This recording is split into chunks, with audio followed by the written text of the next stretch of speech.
Hi, welcome to today's video. I'm very excited for this one because it's the beginning of a three-part Cricut series that I'm calling Cricut 101 and Intro to Cricut Basics. A kind of basic title, but the series is very beginner friendly and beginner focused. I wanted to make this series to help you navigate those early questions and to help you clarify all the information that you'll find when you look for a Cricut machine. So in this series, slowly introduce you to all the terms, machines, tools, and accessories that make up the Cricut design space. Then we'll go over the anatomy of a Cricut machine by taking a look at the Cricut Maker 3 and Cricut Joy 2. That way you understand how each machine works. And lastly, in our third and final video, we'll take a look at the Cricut design space, the design studio you use to make the designs and then send off to your machine. For today's video, we'll start with the top terms for beginners. Those will include a couple of the popular materials and accessories as defined by Cricut. I hope that by the end of the series, any questions you may have are answered and that you feel ready to start creating and using your Cricut machine. I'll see you at the end of the video. Let's get started. So here we have our Cricut Design Space app for desktop. This is on an iMac.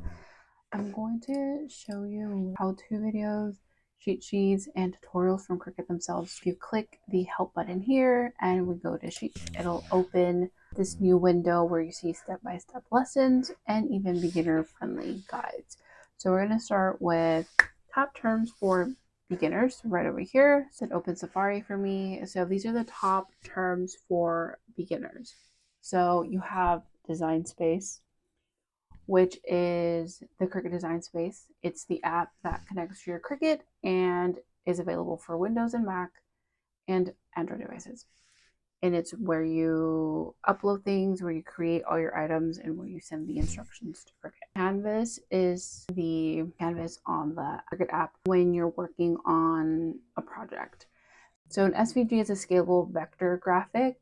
So it's not like a JPEG, it's not an image, it's a graphic, and it's an image file that's ideal for a Cricut Design Space because SVG files are not composed of pixels, and so they can be scaled to larger or smaller without losing resolution. Print and cut is a feature that Cricut Design offers, and it allows you to print a design at home from your computer, send it to your printer, and then your Cricut machine will know what to cut and where to cut. It prints in a certain way in a certain space that your Cricut reads these orders, and it knows exactly where to cut and what to cut. And so then you have layers, which you'll see your layers panel on the right hand side of your Cricut Design Space. And this is just a term that is used to refer to each element or objects in a project design. So layers also refers to a panel in the Cricut Design app where each element or group is listed right over here. So a machine map can be 12 by 12 or 12 by 24 for the Explorer and the Maker, 4.5 by 6 or 4.5 by 12 for the Cricut Joy and Cricut Joy 2, and I believe 4.5 by 8 for the Cricut Joy Extra. And if we go to Cricut website, we'll go to tools and accessories so you can see what a mat is. So you have mats that come in 3 different colors and they all offer different tackiness. So all the mats have an adhesive part to them, which is how you are able to stick whatever you're going to cut out or print onto and then cut out to how you get that material to stick onto the mat. The green is standard. So it's like a medium tack, so it's not too tacky, but it's also for material that is slightly heavier than paper, but not heavier than chipboard or leather.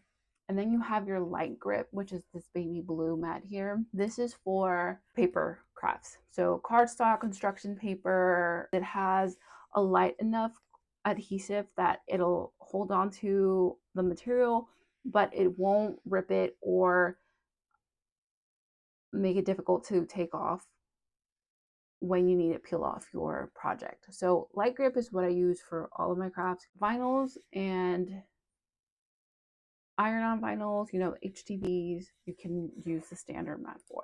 And then the strong grip is really tacky, really strong adhesive, and this is more for more thicker, stronger material. So if you were working with like a chipboard, if you were working with like maybe acrylic or a thicker acrylic, you would put it on your strong grip so that that is not going anywhere and it sticks well, and then the machine has good grip and can like cut properly. Pink mat is a fabric mat, so it's like in between light and standard, and it's strong enough adhesive to hold onto fabric, but not, you know, strong enough if you're using like felt or any delicate fabric, or it'll rip it or destroy any embellishment on whatever fabric that you're using. So these are your mats, and they come in different sizes and different tackiness. And then you have card mats here. These are 2x2, so these are for the Maker Explorer. And then you have a smaller one. This is for the Cricut Joy Extra. So I think this is just like for one card, but it's just slightly larger so it can fit the Cricut Joy Extra. And then you have your 4.5x6, which is for Cricut Joy or Cricut Joy 2. Oh, sorry. So the Cricut Joy mats are 8.5x12, not 4.5x8. 8.5x12. That makes sense. And so you need a mat for every project you're going to work on. What is different with some of the newer machines is that you don't need a mat. You can just cut straight from the vinyl itself. That is considered a smart vinyl. So what is a smart vinyl? The newer machines like the Maker 3 and up and the Explorer, I believe 3 and up, can cut directly on the mat, and that function is called matless. So if you were to pick something on Cricut Design Space and you're going to cut directly on there, you would pick that you're not doing it on the mat, you're doing a matless cut. You can upload this directly to your machine and it'll cut directly onto the vinyl itself without a mat, so you don't have to worry about, you know, having a mat. Vinyl is on really thick backing, and that backing can support having a blade cut over it. You can find that in different styles, so vinyls, matte, glossy, permanent, iron-ons, smart iron-ons. Then you have vinyl. So this is a self-adhesive material where you can create decals, labels, stickers, projects, and you can use it for most smooth, hard surfaces. And, you know, it comes available in permanent and removable varieties. And then we get into iron-ons, which are also called HTVs, and all that stands for is heat transfer vinyl, meaning that it has an adhesive, but that adhesive isn't activated until you apply heat to it onto whatever surface you're going to apply your decal on. You can work with it very similar to a regular removable or permanent vinyl. The only thing is that you work with it a little backwards. When you're working with an HTV, feel that there's two parts to the vinyl almost. One part feels very matte and flat, and the other part feels a little bit more glossy and smooth. You want to keep the smooth part down onto the mat because you don't want to cut into this. This is where you're going to apply the heat to. This right here is where your adhesive is. So this is what you want to put on your material. So then when you go to work with HTV, you have to mirror what you do. So here the word photos actually mirrored on the side. And then I would weed everything out as well, like normal. So then I would place it down like this, put my parchment paper, apply my heat and my pressure according to whatever I'm working on. So that's the difference between an iron-on HTV and a regular permanent removable vinyl. Then you have infusible ink, which this is a product by Cricut for Cricut, and it works best with Cricut blanks. Infusible ink is kind of their own version of sublimation. So the way infusible inks work, these are considered permanent heat transfers. It transfers the pigments, the ink in this product onto a Cricut blank, so that then both the blank and the ink become one. And infusible ink only works with Cricut specific blanks. So what are Cricut blank products? So these are all the material that works best with infusible ink. You have coasters, you have mugs, you have hats, you have totes. This is the material that works specifically with infusible ink. And all the things that are compatible with infusing have the infusible ink logo on them, just like that. Then we have transfer tape. So transfer tape is needed to work vinyl. After you weed your product and you have only whatever you want to use, whatever your intended product or image is, you need to be able to remove the cut from the Cricut backing. So you use transfer tape to lift whatever your cutout is onto the transfer tape, and so then you're going to leave the adhesive part exposed, and that is what then you use to put it on your product. And then you use a transfer tape to be able to use your scraper to make sure that you are getting everything on there onto the hard surface. And then you peel off the transfer tape. And when you've successfully transferred it onto whatever surface you're working, the transfer tape should come off without pulling off your vinyl. And then, your vinyl is now onto your surface. So then we get into a Cricut brayer, and a brayer is a hand tool roller used to firmly press on materials onto a surface to eliminate wrinkles, kinks, bubbles, and any puckering, because you want to make sure it's flat. If you have anything that is lifted, the machine will definitely pick up on it, and sometimes, unfortunately, ruin the cut or the design.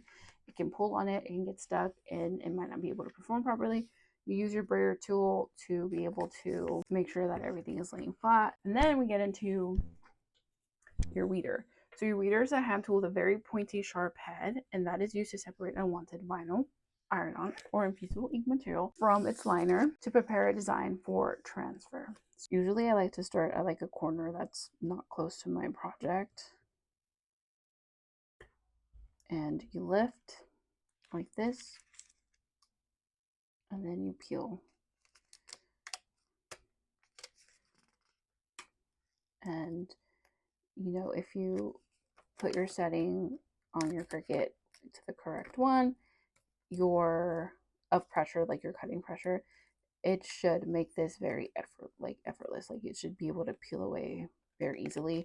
Of course, we'll get to like these smaller pieces where it'll be harder, and you want to be careful. So you would use, instead of just pulling like I'm pulling right now, and I'm very not graceful when I'm working on projects. I have damaged and ruined so many projects because I just yank.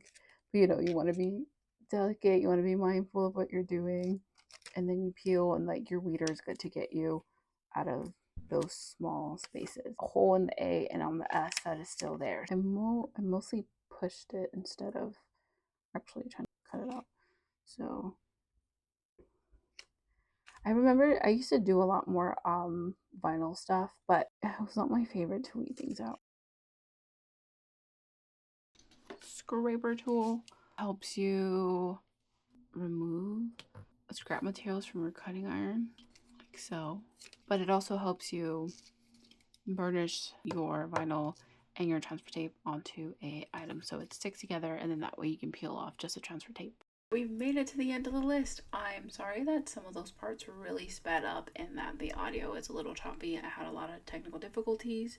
We made it to the end of the video. I hope you found it to be very helpful, and if you have any questions or feel like I forgot to address anything, leave it in the comments below and I'll do my best to get back to you. Join me for part 2 of the series where I'll break down the anatomy of a Cricut Joy 2 and a Maker 3. I'll see you then. Have a great day.